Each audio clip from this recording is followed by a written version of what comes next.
All right, why don't we all take our seats here real quick, and we'll get started. So guys, it's another Comic-Con, another year, another Comic-Con. How's it for all three of you? How's it feel to be back again this year? It's good. It's exciting. I mean, I think last year Comic-Con was the big eye-opener for us. So it's awesome to be back and embrace all of our fans again for everything they've done this past year. Great. You can't claim ignorance anymore. You guys have actually something to say, which is terrifying. So Rob, I'm gonna throw a question out at you real quick. In the book, even though you leave Bella, you're very much an integral part of the story because you're constantly part of her thoughts. But I know that can be challenging to kind of represent on screen. So how did you and director Chris Weitz go about accomplishing this, or trying to accomplish this? Well, it's through like a kind of process of, it's just a voice, it's Edward's voice in the book. And so I guess it would either look probably pretty cheesy if it's just my voice. I mean, so they've done these hallucinations, kind of semi-visible, like apparitions. It's like how she remembers him, and not necessarily like how he actually is. Yeah. And Taylor, I think everyone wants to know about Jacob Black's transformation in this movie. Can you talk a little bit about that and your personal transformation that you had to go through to play the role in Luna? Yeah, I knew, when I was filming Twilight, I knew that Jacob's character changed a lot. So if I wanted to continue portraying him correctly, I had a lot of work ahead of myself. So as soon as I finished filming Twilight, I started hitting the gym, got a personal trainer, started eating a lot of food, good food of course, proteins, good carbs, cut the sugars, and and it was a lot of work, but it was definitely worth it. Kristen, for you, in the Twilight series, Bella's story arc really starts to develop in New Moon in the second book and film. She's faced with a tremendous amount of conflict, and she becomes an active protagonist. So I just want to know, was it more difficult to prepare for this role than it was last time around, or vice versa?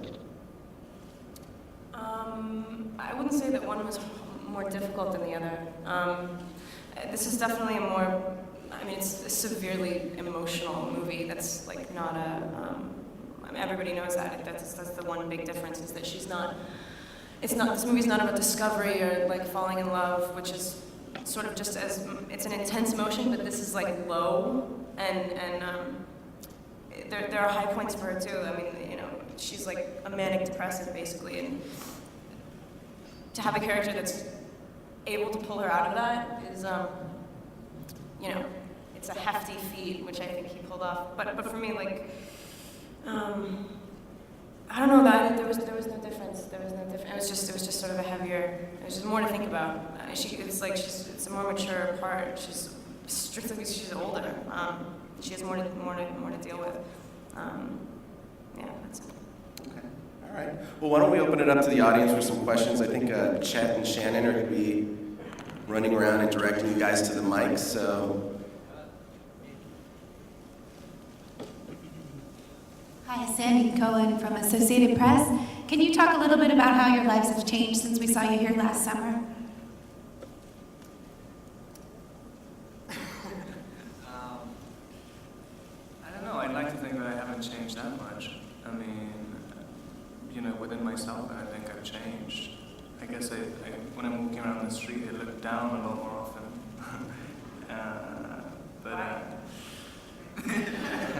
There's something wrong with my neck. No, it's kind of extraordinary. I don't think any of us expected any of this to happen, and especially it seems to keep building and building the magnitude of this franchise. And Comic-Con really was the eye-opener, and it's just kind of got bigger and bigger, which is very, it's an interesting thing to deal with. True that. I think another thing,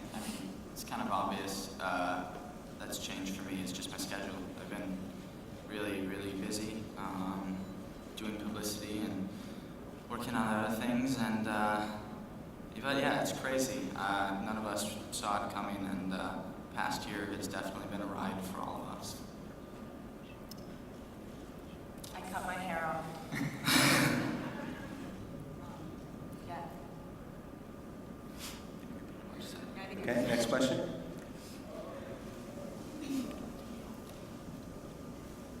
Hi, I'm Terry Seymour from Extra.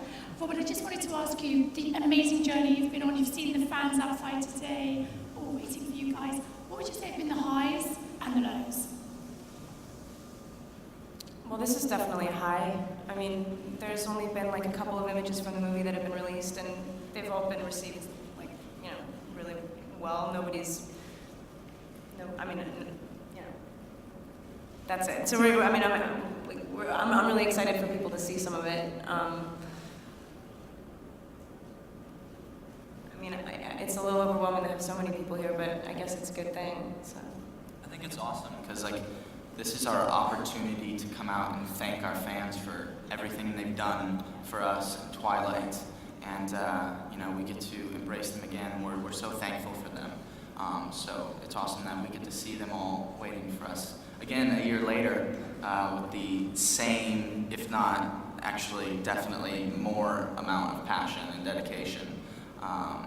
So it's really exciting. A little nervous, but it's good. Does that leave me with the lows? I